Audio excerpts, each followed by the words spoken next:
This podcast and content posted by Dr. Judith Joseph is presented solely for general informational, educational, and entertainment purposes. The use of information on this podcast or materials linked from this podcast or website is at the user's own risk. It is not intended as a substitute for the advice of a physician, professional coach, psychotherapist, or other qualified professional diagnoses or treatment. Users should not disregard or delay in obtaining medical advice for any medical or mental health condition they may have and should seek the assistance of their healthcare professionals for any such conditions. Swan Sit is a creator and entrepreneur with 3.7 million followers across all platforms. She was previously the global head of digital marketing at Nike, Revlon, and Estee Lauder. Swan is one of the most sought-after marketers and speakers in business and emerging tech, and she is an internationally renowned professional speaker at events alongside world leaders and notable figures. But what most people don't know is that Swan is the child of immigrants, and she has a history of scarcity trauma. You know, for a kid of Asian tiger immigrant parents, and I moved to the States when I was 6, your entire self-worth and identity are tied to achievement. First, it's the schools you go to. Then it's the jobs and the titles and the companies you have. So when I was left without, hey, I'm Swan and I can't say I'm the head of whatever for whoever, it's really scary. Swan and I bonded over our shared history of scarcity trauma, growing up with limited resources, and foregoing joy to further our studies at Ivy League institutions, where we met as graduate students. We discussed how being women of color in industries dominated by men puts women of color at risk for developing high-functioning depression. We also discussed ways that women can realistically take care of their mental health and challenge imposter syndrome so that they can build their own brand. Thank you so much for coming to the vault. The vault is amazing. I've never seen a golden vault. I am so here for it. Well, I told you about the story behind it, and we have mental wealth created here. And I love your story. We've known each other for quite some time. Absolutely. And it's just been wonderful to watch you evolve and your career change. And, you know, a lot of people come to me in private sessions asking, how can I start all over? What do I need to do? And I feel like one of the best ways to direct them into that answer is to look at people who've actually been able to start over, to evolve. So tell us a bit about your secrets to evolution and to creating change within your life that feels authentic and creating your own brand. Gosh, I wish I had a secret, except I stumble into it. You know, I'm envious of people that from a young age, they unequivocally know what they want to do. Doctor, lawyer, president. When I was little, I wanted to be an aeronautics engineer to build space shuttles for astronauts. And I still have a love for science, so maybe that kind of comes back, but I was always one that kind of pivoted along the way. And my biggest career change was leaving corporate because I'd done Bain Consulting, I'd led digital for Nike, Revlon, and Estee Lauder, and the last role was Nike, and it was a big job. Global head of digital marketing, then e-com. And to be honest, it was a tough time. It was a culture I wasn't used to. It was a city I'd never lived in. And I wish I could say, oh, from that, I decided to become a creator. It was a complete accident. It was actually when I finally left a corporate job, was so scared to pick another one that I didn't have a decision, that I had to sit with it and really think about what I wanted. So it happened by accident in that sense. And, you know, for a kid of Asian tiger immigrant parents, and I moved to the States when I was 6, your entire self-worth and identity are tied to achievement. First, it's the schools you go to. Then it's the jobs and the titles and the companies you have. So when I was left without, hey, I'm Swan and I can't say I'm the head of whatever for whoever, it's really scary. It is. And I'm glad that you listed out all those crazy brands, because like that's what parents will say. Oh, my daughter who works for Nike, you know, and then when you're on your own, it's like, well, they don't have any brand to brag about. And that leaves you feeling kind of empty. And you wonder, well, what was all the hard work for if I'm just hidden behind a brand? And if that's what my worth is. And so how did you find your way? Because that's not easy to do. It's not easy to get to these coveted positions and then say, bye, I'm doing my own thing. It was being scared of picking something else and realizing I had to look inward and figure out what was it I truly wanted. Because I thought I got the last thing I wanted. That was my forever job. And if that's not perfect, then there's paralysis.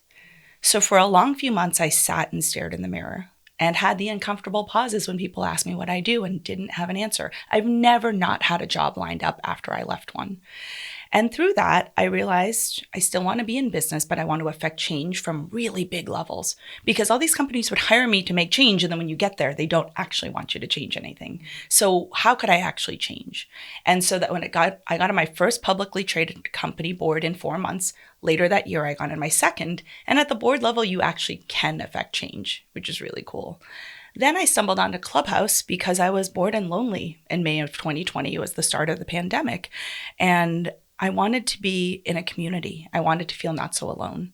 And I discovered new friends. I reconnected with old ones. And by hanging out on Clubhouse, in a year, I'd built 3.5 million followers just trying to help people, because I've always mentored founders and people earlier in their careers, and that allowed me to do it at scale. So one day I woke up 7 months in, I'm like, wait, there's 100,000 followers on here? Like, this is a thing? So I leaned in, and 5 months after that, a year in, I hit over 3 million.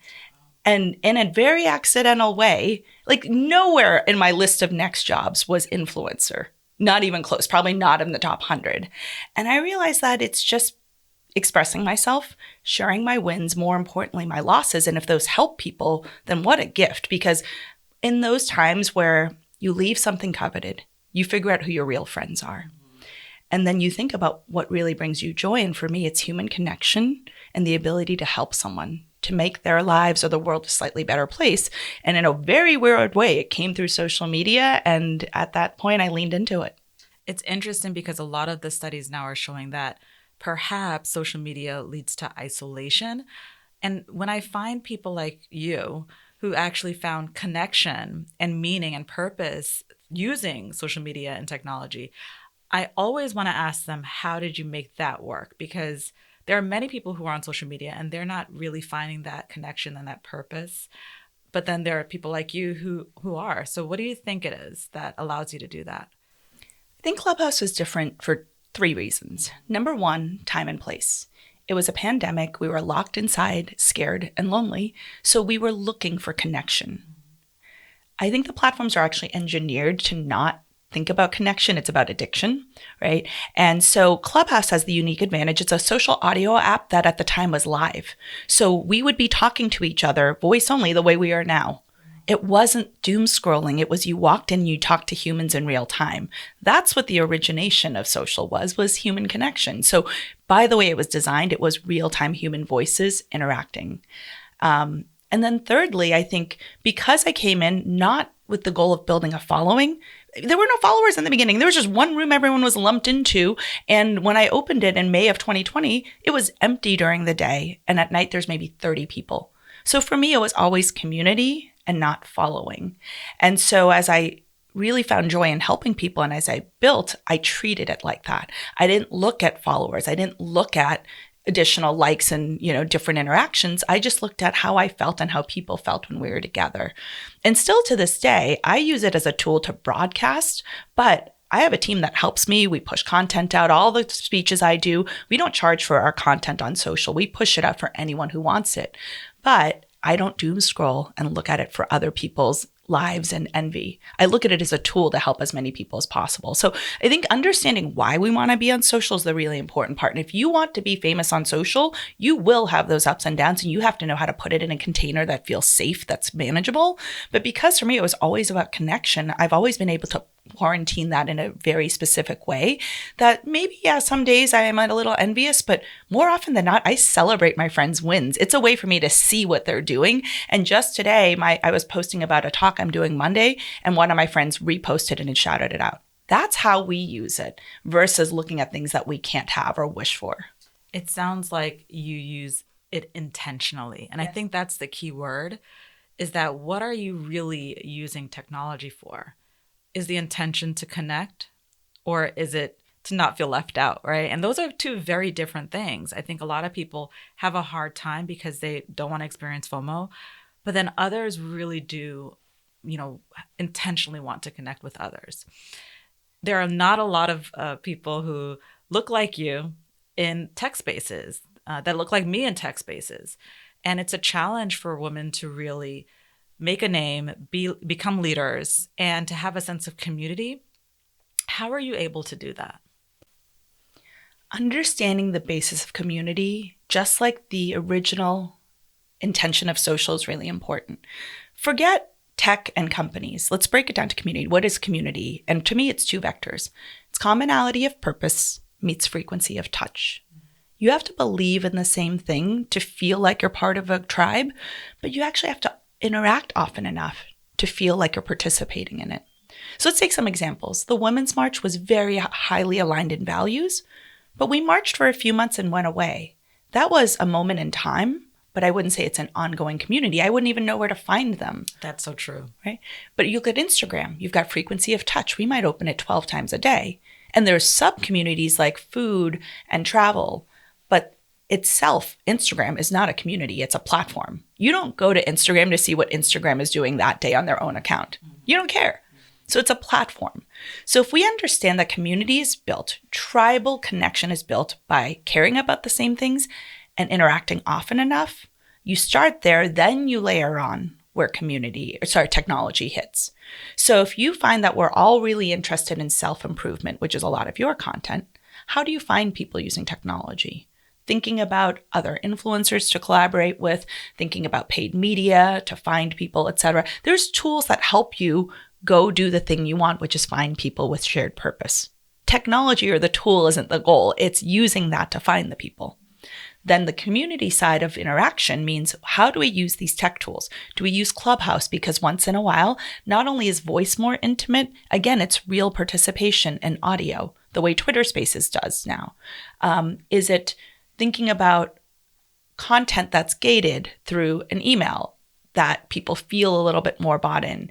Is it in-person experiential that adds a richness and a depthness because it's not just you broadcasting to people, it's them communicate with each other, right? That's what community is. I think, brands can broadcast all day in a commercial and push marketing, but communities that self-regulate, self-enforce, self-propagate, and contribute, that's how communities survive. Because if you just have broadcast and rules dictated from the top, that's a dictatorship. That's tyranny.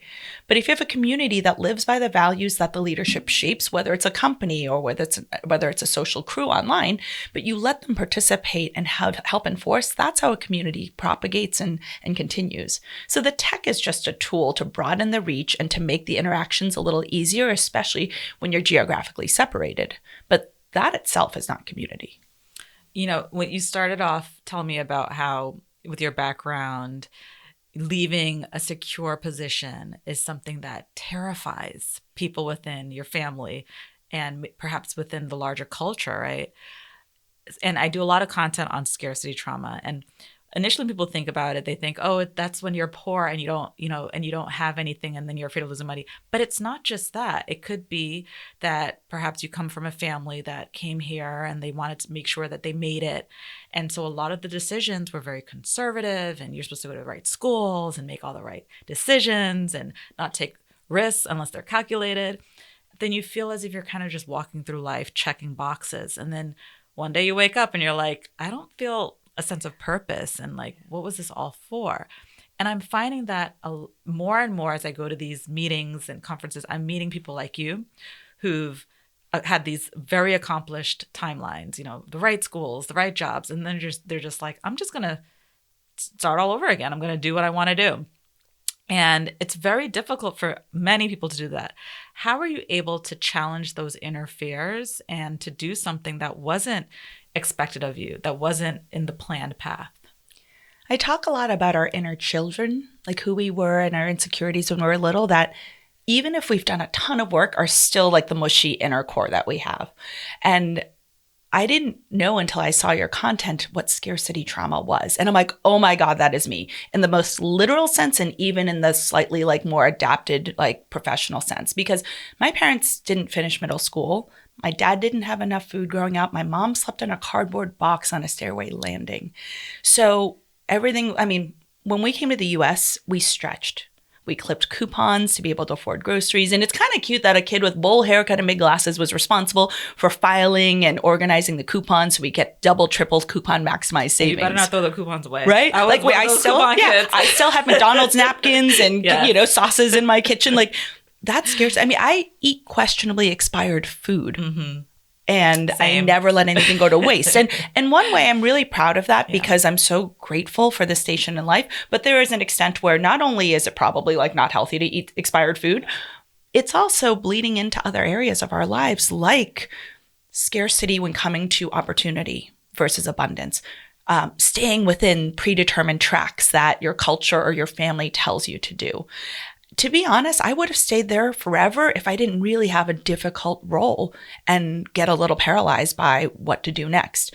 So what I tell people is the first thing is whatever big decision you have, instead of hemming and hawing over, is this the right one? I start with, if you made the wrong choice, could you go back? So leaving New York after 13 years, I'm like, oh my God, can I go to Portland? Somebody just said, if you don't like it, you can come back. And it was such an easy answer. I'm like, oh yeah. Mm-hmm. And if I don't like the job, could I get another one? Yeah, probably. So sometimes we build everything up to be this pinnacle of a mountain that is do or die. And yeah, it's a big decision in that moment. But if you can reverse it, it takes a lot of the pressure off. So that's one. Number two is assessing your own appetite for failure. And if you can stomach whatever the worst possible outcome is for having tried that change, and again, going back to number one, you can come back. The reasons are a lot less scary. So I can't tell someone, because a lot of times people will come up and say, well, I wish I could do this. And I can't tell you in meeting you for 30 seconds whether you'll be successful, whether you have the right training and skills and opportunities. What I can tell you is if you use this framework of questioning, can I go back and can I deal with the worst case scenario? If you can stomach those, go for it.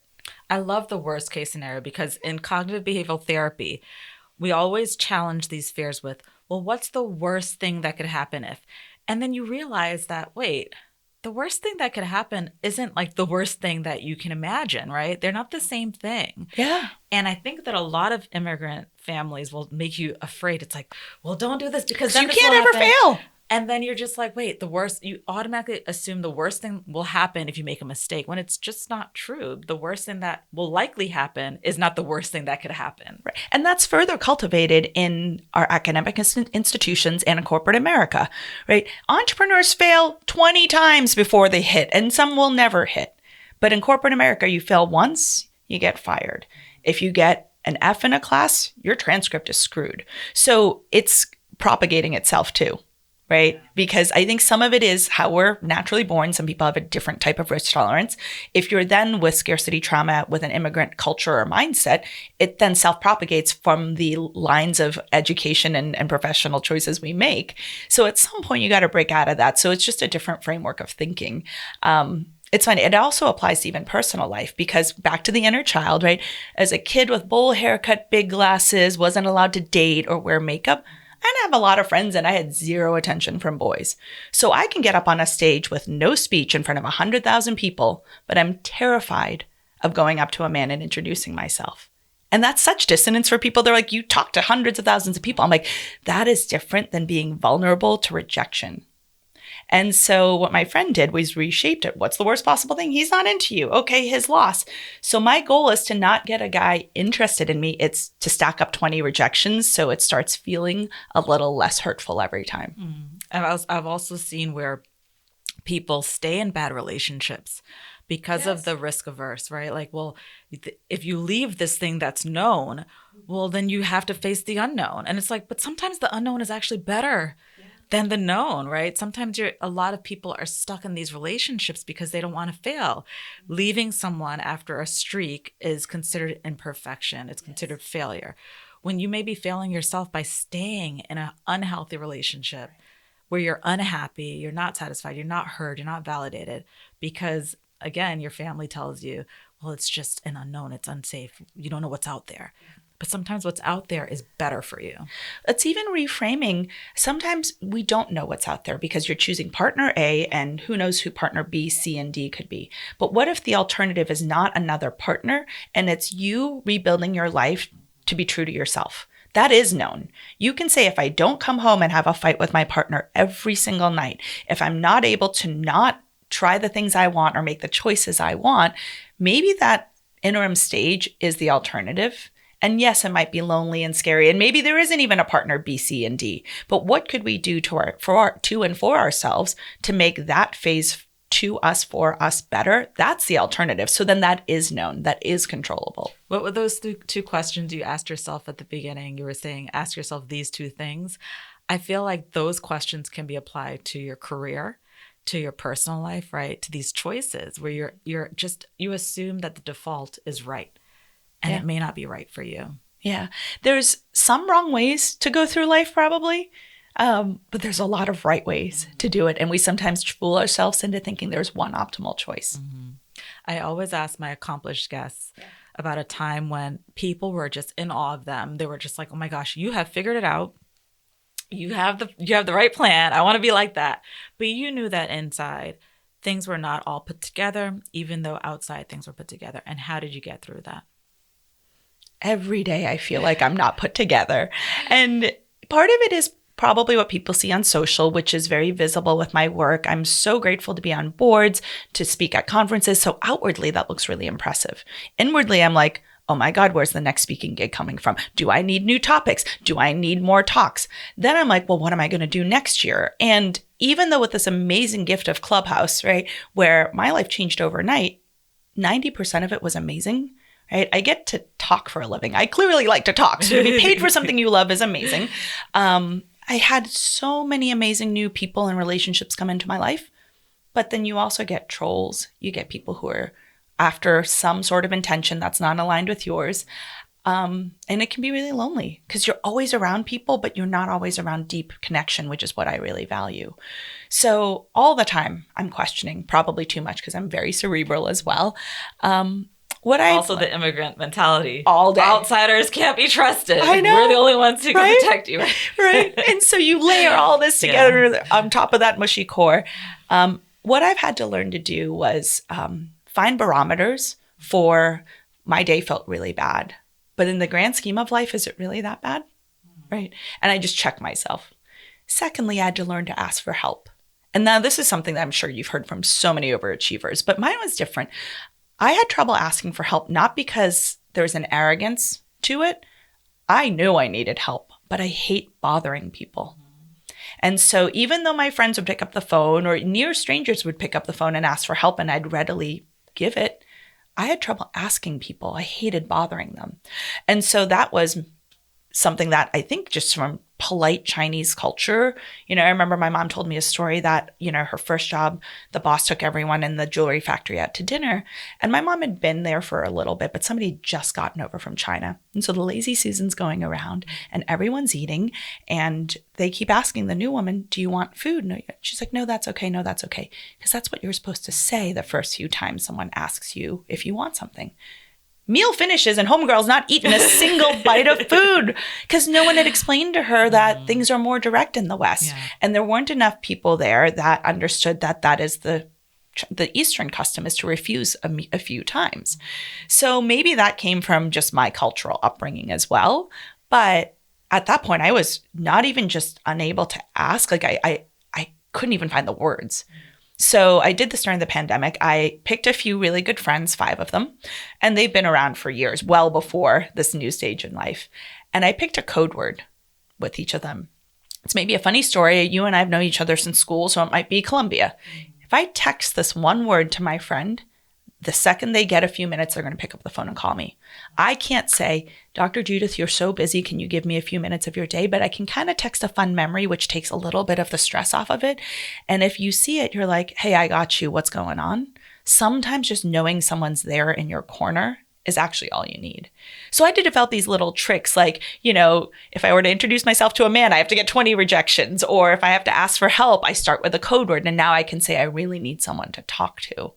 I think we're all on that path. So every day I'm doing these little journeys and improvements because I realize that not only is it making me better, it's making everyone around me better because my energy is more whole, it's more positive. And I think post-pandemic, we still don't know what the effects of some of that isolation mean for us. So if we're not connecting and going through it together now, I really worry about what the next 10 years looks like.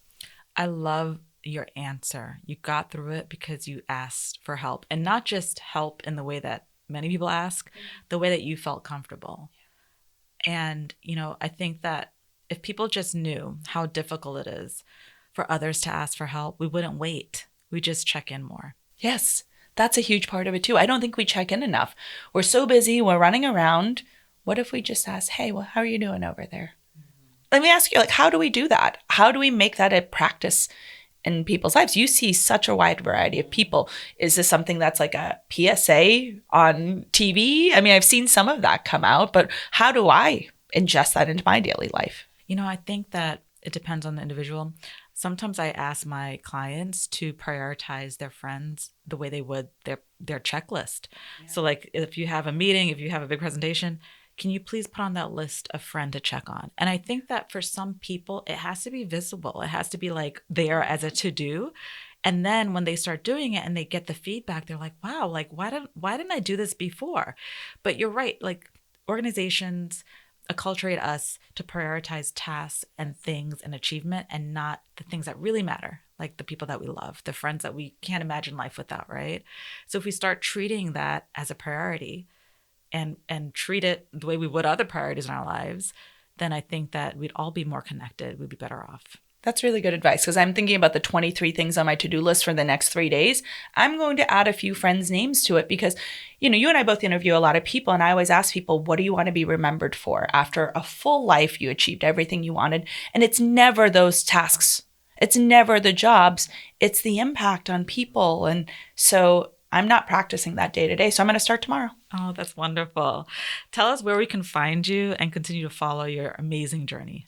I am Swan Sit, SWANSIT on Instagram and Twitter, full name Swan Sit on LinkedIn, and I would love to hear from everyone. I want to keep this dialogue going because, again, in the spirit of community, we already have shared values if you're listening to this, but let's create the frequency that actually makes us all bond.